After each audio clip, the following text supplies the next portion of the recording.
Hi, this is Lucia with The Art of Love. I'm a dating and relationship expert specializing in helping you get your ex back.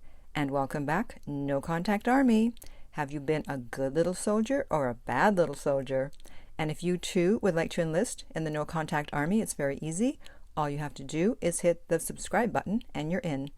And if you want to read the No Contact Army manual, just go to nocontactsecrets.com where you can download 2 free chapters before buying the book.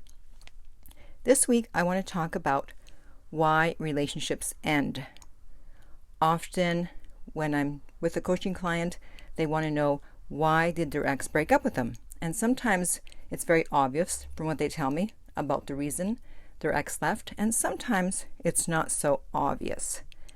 And I think that's the hardest breakup to go through, where you don't know the reason, and maybe your ex gave you a bunch of reasons, and maybe none of them made sense, or they gave you no reason at all, and so you're left wondering what it is that you did wrong. And maybe you didn't do anything wrong. Maybe it didn't have anything to do with you at all. And so in my never-ending quest for knowledge, I came upon a post by someone that I follow on Instagram, New York therapist, and her Instagram handle is NY Therapist, and she talked about endings of relationships. And so I'm going to go through some of these points. I've contacted her and asked her if I could use her post, and she very kindly said I could. So thank you, Tory. So it's my belief that when someone breaks up with you, it's because their interest level went below 50%. They lost attraction for you. However, then the next question becomes, but why did they lose attraction? Why did their interest level go below 50%? And so this is what I'm going to attempt to answer today. So the quote that I first saw on the post was, "No amount of logic or understanding can replace grieving the end of a relationship." So that caught my eye, so keep that in mind. We're going to try to explain why your ex left, but at the same time, unfortunately, if you don't get back together, you still have to go through the grieving process. Okay, so she starts off by saying, sometimes relationships end because we're running away from what love reveals in us. That what connection and love forces us to see in ourselves is too hard, too painful, or we aren't ready to face it. And actually, Marianne Williamson, who I followed for many years, the spiritual guru, says that love brings up everything unlike itself in order to be healed. And so you're dating someone, you get triggered, they get triggered, and they just can't face the feelings that they're feeling. And so it's better to just leave, run away, move on. The next reason could be, she says, sometimes relationships end because there is a deep sense of knowing that the pairing just isn't right. That on paper, the relationship is great, but deep within a real feeling of knowing it's not forever. And in fact, actually, recently I was speaking to a client, and he told me the day before he got married, the night before, he was speaking to his groomsmen saying, I don't know if this is the right thing to do. And it was a destination wedding, and unfortunately, he went through with the wedding, and of course now it's over. If he had consulted me, I would have said, you know what, stop I don't care if it's a destination wedding. Stop, do not go through with it. It's not going to last. It's better to just feel embarrassed now, lose the money, whatever, because if you stay, you're going to lose even more money, and it's going to do a lot more damage than stopping the wedding now. But of course, he didn't consult me. The next one, sometimes relationships end because we neglected the connection for so long that we've already grieved the relationship we're in without even knowing. Because of this, we cannot muster up the energy to work on anything or stay. So we've just kind of given up, or your partner gave up, and they, pretended to be there. They were there physically, but mentally and emotionally, they weren't for whatever reason. And so they finally just said, okay, time to end this.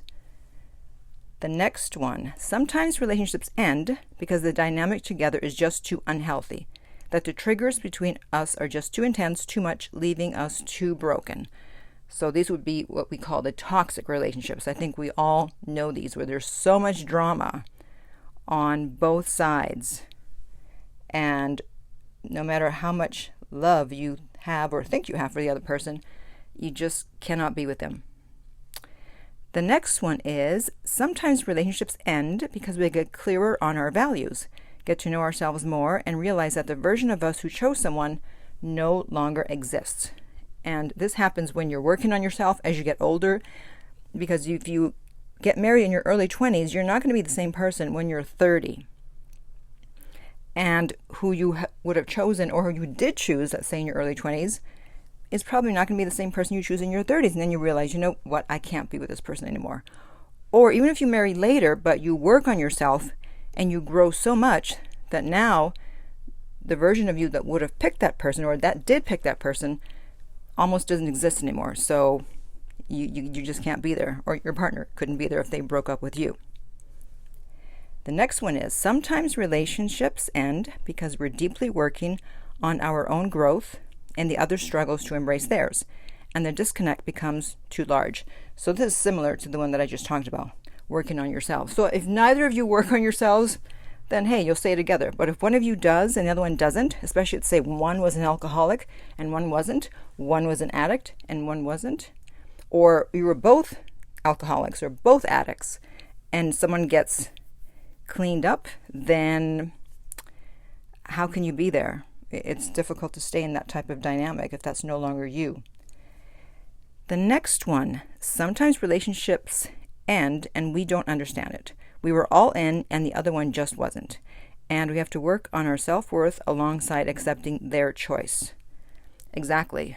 How people behave, how people treat you, is not always a reflection of you. It's also a reflection of them. And it doesn't mean there was anything wrong with you just because they weren't all in, just as you may date someone and not be all in with them. There's two more. The next one is sometimes relationships end and no amount of logic or understanding can take away the pain, the grief, the sadness, the feelings of self-worth getting intertwined with the ending, the feelings of hopelessness and fear of being alone, the feelings of what we could have done better, what we should have done better. So it's the old woulda, coulda, shoulda. I should have done this, I should have done that, I could have done this. Yes, we all could have done things differently in the past with all types of situations, but we didn't. And so we're human, we learn, we grow, and we seek to do better next time. And then finally, the last one is sometimes relationships end, and while nothing can take away the pain, those endings are always the catalyst to a healthier, more loving, stronger sense of self. The hardest part is we have to move through the pain to get there. So it's up to you how you move through the pain. As I've mentioned before, that for me, a breakup, if someone breaks up with me, or maybe even if I break up with them, it brings forth my superpowers. It releases my superpowers for some reason. It just makes me stronger. It's like, oh yeah, I'm going to show you. And so it makes me level up even more. And I learn from my mistakes and I go, okay, I'm never going to do this again. I'll never do this again. And that's why I have a lot of knowledge to share with you, because I took the mistakes that I made, and trust me, I made a lot of mistakes, but I usually did not repeat them, thank God. And now I can pass that knowledge on to you. And you can do the same with your own relationship or relationships. Do a sort of post-mortem to see what you would do better next time, what you'll never do again, what you'll never put up with again, and how you'll move forward in your next relationship. And that way, at least you get something out of the relationship, even if it ended. So now it's your turn. Comment below and let me know if any of these reasons resonated with you and why. And in the meantime, if you would like help getting your ex back, you can contact me at theartoflove.net. The direct link is below and we will send you the rates. If you're listening on YouTube, remember to like, subscribe, and share. If you're listening on iTunes, I would appreciate if you would rate and review the podcast. And finally, remember that love inspires, empowers, uplifts, and enlightens.